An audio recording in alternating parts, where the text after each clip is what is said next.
Welcome back to the Chasing Tone video show with Brian. I'm Max.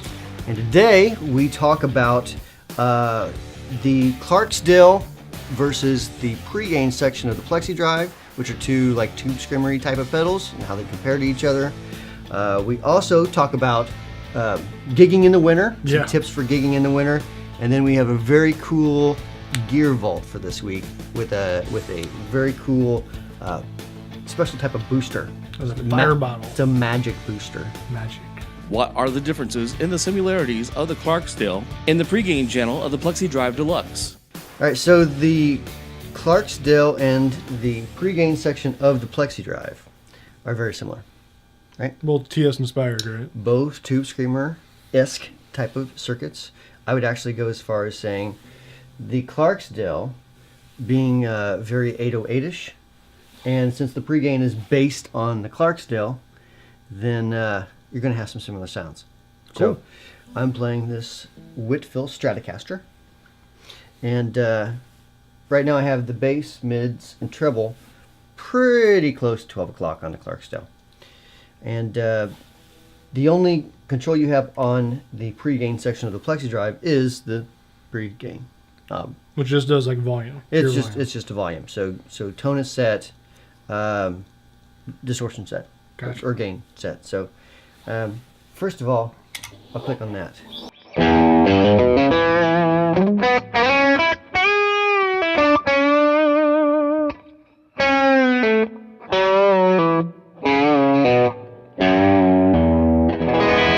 You gotta use your bender. that was I'll call that country lick A. That's one of them. Play B later, and then you played them both. Yeah, right. I'll play country lick B that I know later.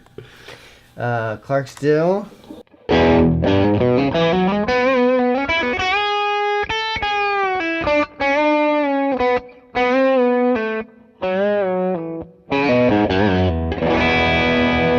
You thought it was getting slower. We're just kind of sped up at the end. It's Exactly. Like, I had you fooled, didn't I? Plexi-Drive. So Plexi-Drive is just a little more gainy. Could be, but we can compensate with that.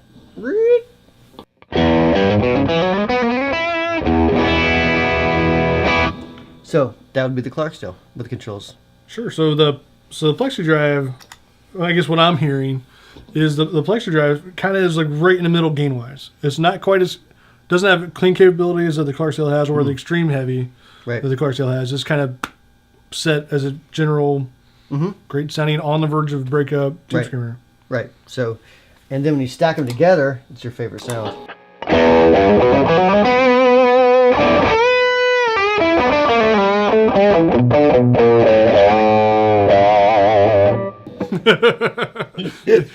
I was like, why does this sound so weird? It's like, nope, it's got to be on the neck. I was on the bridge pickup. You were. And we should probably note that we're playing to the Port City Pearl too. Yeah, very flat amp for you guys that don't know. It's a very flat response amp. Right. So okay, so in your favorite position.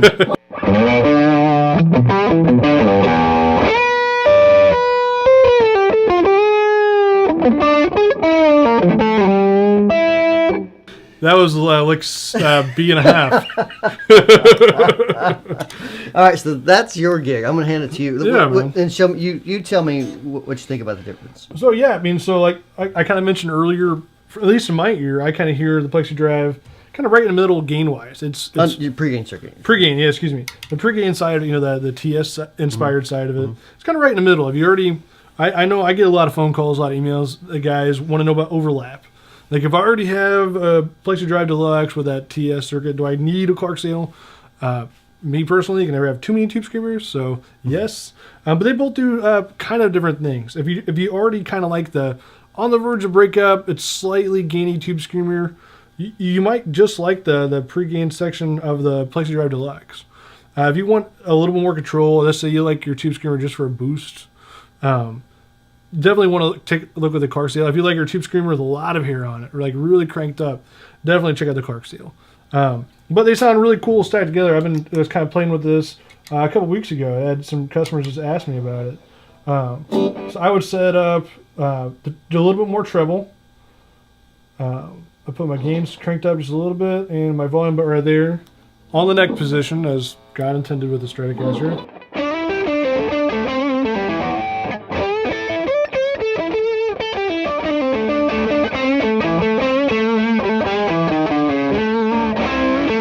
it's still pretty hunky, still pretty mid-rangey.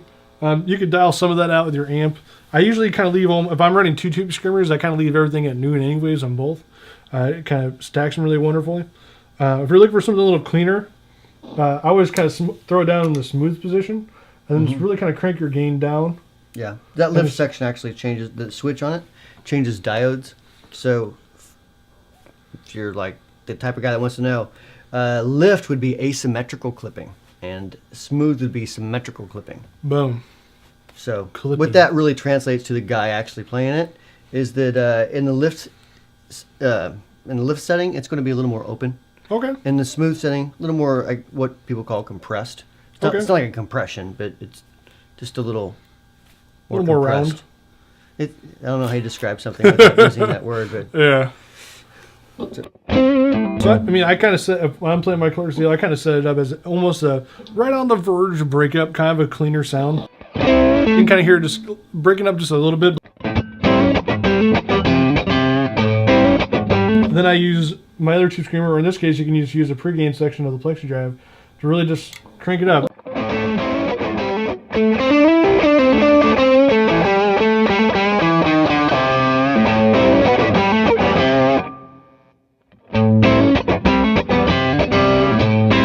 So it just sounds wonderful. 2 tube screamers. That's what you should always do. But yeah, there is some overlap, but if you're a guy like me that really likes a lot of options in your tube screamer, you definitely want to kind of take a look at the Clarksdale. I would say that, if I didn't work for you. The Clarksdale, I've had a lot of TS-08s. Actually, I have every tube screamer model but 2 from Ibanez. And the Clarksdale. are you asking Ibanez to send you those 2? Which ones don't If you you have? find in your heart, I don't have the TS-808DX, which is like this ginormous tube screamer. Let's see, I think there's one more I don't have. Maybe not. Oh, I don't have an old TS7, the tone locks. Really? Remember those? Yeah. Like the pushing buttons. I actually like those. Those are cool. I don't own one of those. Those are the only 2 I don't own. So. Yeah. They had a hot setting, I think, on it. Yeah. It's nice. Yeah. So. We need to get one of those. So if you're listening, if you have one you don't want, send it to me. Yeah, if you just send it. PM me. I can give you the address. Winter gigging, how to protect your gear. So, Max, on this one, Yeah. it's all yours, brother. All right, so I have a couple tips. One being a gigging musician in the Midwest, especially in January, it's absolutely awful sometimes, or in December, which is what we're in now. I love the feeling whenever you're going, like you're running late, and so Yeah. you like hurry in, and your fingers are freezing cold, and so Yes. they're just not working for the first 5 songs. Yes, definitely want to warm up for that. For me, Ian kind of hit on something, bring a different pair of shoes. I wear a different pair of shoes. I bring a different pair of shoes for a very specific reason. If any of you guys have ever had like wet socks, it's absolutely the worst feeling in the world. It was like last November, last December. It's like pouring down snow, right? And like I called the club ahead of time, asked if they have any spots like right by the door. They do. They clear me a spot. Cool. So I'm running late anyways because the weather is crap. Pull up, grab my amp, not paying attention, left foot right into a snowbank. I'm wearing like tennis shoes, and it's like it has like the mesh vents. Yeah. So like my left sock, my left shoe is like totally soaked. And it's miserable. It's starting to smell bad. It's absolutely miserable. So I wear a different pair of like shoes to the gig, and then right before I get on stage, I'll change. I actually, Now that you say that, I do recall being a similar situation and wearing tennis shoes for most of my life. Yeah. Because I have back problems if I don't wear. So step into a snowbank, and its snow goes inside of said tennis shoe, and so you have cold and wet, one colded, one wet foot. It's just miserable. It's terrible. So that was actually that was going to be my first suggestion. And I saw you wrote that, and I was like, man, that's awesome. Yeah. Bob, the video guy, had a good answer to that too. What's that? Snow tires. Snow tires. Yeah. That's a good thing to have on your car to get to the gig. Yeah, or don't have a flat tire. I've had that problem before. A flat tire on the way. Flat tire. Man, my spare was flat too. That's good filming. It was terrible. I was literally like taking pictures and showing the club owner. I'm like, I'm so sorry. I'm not making this up. This is really my life right now. Yeah. But anyways, yeah, clumsiness. Most of this can be avoided if you're just not clumsy. And that was the last time you played the gig there. It actually was. They closed it. Actually, it was hit by a tornado. See? And you caught all because of the flat tire. No, actually, it was funny.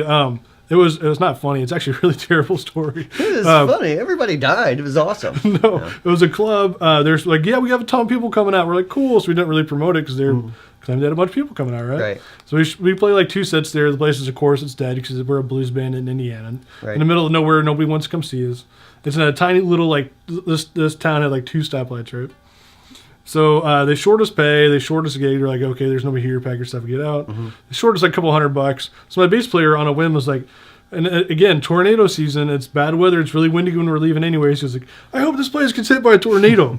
He literally called me like 2 hours later, goes, you're not going to believe this. He's like, the whole front of the bar where we were playing, hit by a tornado. Wow. Like, yeah, the whole thing, like everybody like closed the bar early, the whole thing was hit by a tornado.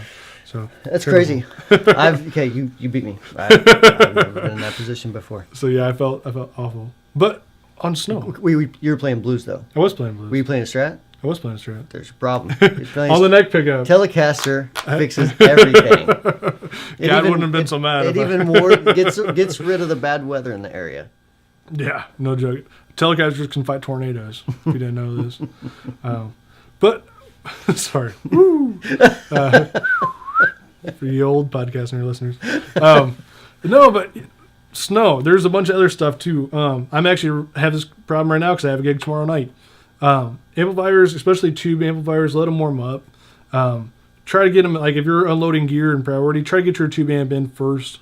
Don't just turn on the on standby. Let those tubes really get a chance to get some current in them, warm up, get acclimated to the room. Tuning's always an issue. If your guitars are anything like mine, they're always going flat. Yeah. So especially make sure coming you in tune from up. the car to the inside. Yeah. Exactly. You're tuning like in between every chorus. Exactly. Well, especially if you get like right at the club and like you get everything plugged in, you tune up, you're like good. Don't expect your guitar to stay in tune always right before your first song. Make sure you tune up because I've had that. I was like, yeah, my guitar's in tune. I checked it, when I first got here. And then that first chord is like, and it's terrible. That's when the sound made. It sounds a little like Eyore. It does. It sounded terrible. It sounded like ass. But yeah, and then for humidity, if you have acoustics, best $10 you can ever spend is like on a little humidifier or like a sponge. Don't get like soaking wet, but just kind of dampen the sponge. Your guitar will kind of soak in as much moisture as it needs. If not, you can get like So crack. put a wet sponge in your case. No, not in your case. It's actually like a rubber disc for your acoustics. It has a sponge in it, and then you put it in the sound hole. There's no sound hole in your Strat though. I know. That's why Strats are awesome. They don't need sponges.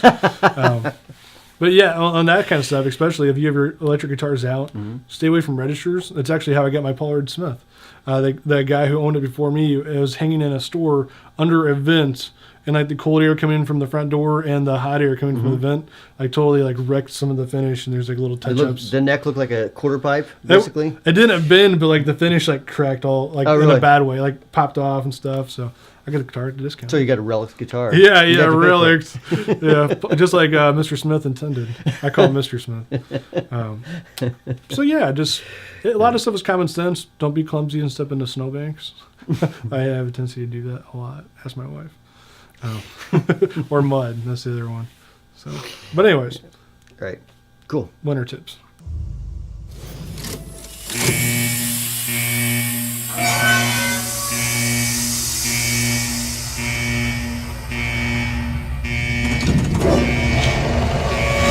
For the gear vault, we have this fire bottle. Have you ever heard of this? I've never heard of this bottle. Magnetic pickup booster by Effectrode. I'm very excited. So, yeah, we just plugged this in. Runs on a 12-volt adapter, supplied, I believe. It's got And it has a variable impedance sort of switch. So right now it's off. So right now, you're not being buffered in any way. nope. So, and we have a lot of cable. So A lot of cable. Yeah, so it's not going to sound as clear as what it normally would with the buffer on. So actually do this. Play it without the buffer, the clean Port City amp, and then kick on the buffer just so people know. So this is without the buffer.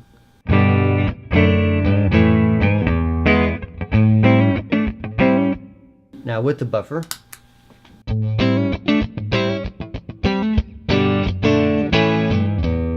Okay, so now with the buffer, it's going to be clear. So for the test of this fire bottle, we're going to leave the buffer off, and I'll explain in a minute. So I'm going to kick it on, It's just simply a clean boost. I say simply. It's a clean boost with a tone control. So.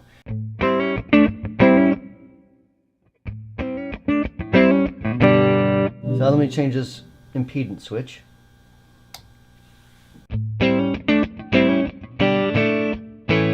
Change it again. Now, I'll do the same thing, but turn the buffer on. Okay, let me turn the switch. One more. So as you can see, there's not a gigantic amount of difference because, I mean, once you start changing everything to a low impedance, I don't know the circuit, but I'm assuming that it's buffering and stuff at the beginning. Yeah, for sure. So, once you turn a buffer on, not a whole lot to change there. It's not going to change it to a high impedance. Tone control, did we even mess with the tone control? Let's see what this tone control's got. First time, guys. We have no idea about this pedal. I have no idea.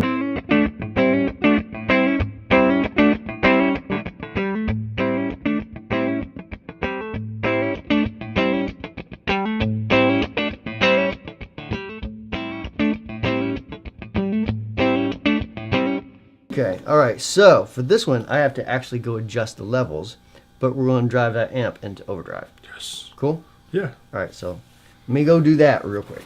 Where's the pizza? All right, so I just simply turn the mic levels down so we don't clip the mic. Yeah. So you probably don't have a whole lot of volume without it on. Okay, so volume all the way up.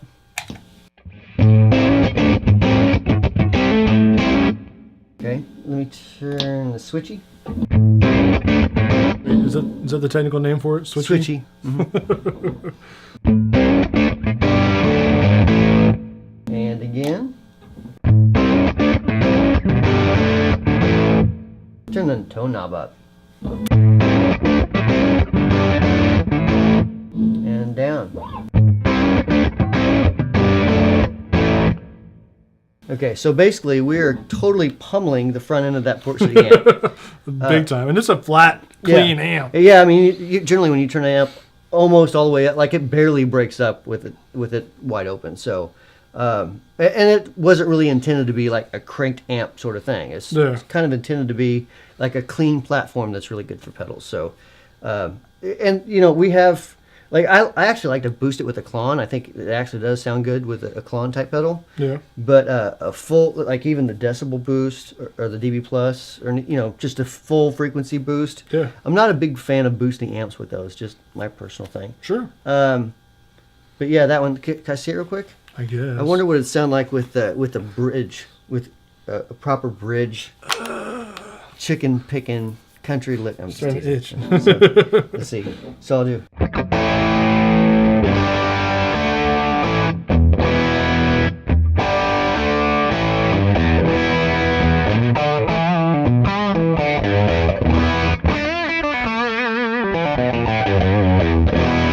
So Yes, I like it when you play it. So it's kind of compressy. It compresses a lot. You hit a lot harder than me too. I hit really hard, yeah. Let's see, you're doing.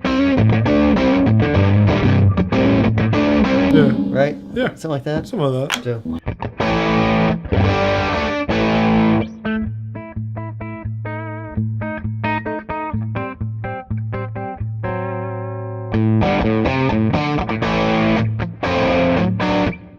Yeah, no docking? Oh, I do know docking. Oh, Yeah. okay. My dad listened to it.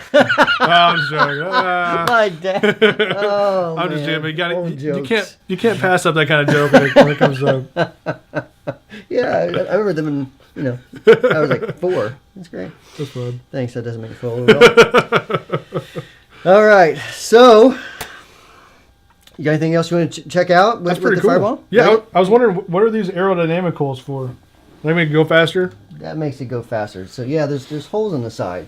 And it's got Alex Velcro on it, so don't break your thumb. Right, Again. Yeah, that's true. Yeah, and the story behind that is Alex Clays works for a company and a good friend of ours. He let Travis borrow his Big Muff, his green Big Muff. The original, like Big Yeah, Muffs. yeah. The green box. And the Velcro is like super duper, like you can't nuclear adhesive. Yeah, you can't get it off the pedal board. So Travis and I were both trying to tear it off the pedal board, and it broke free, smashed my finger, and broke my nail off. It was awesome.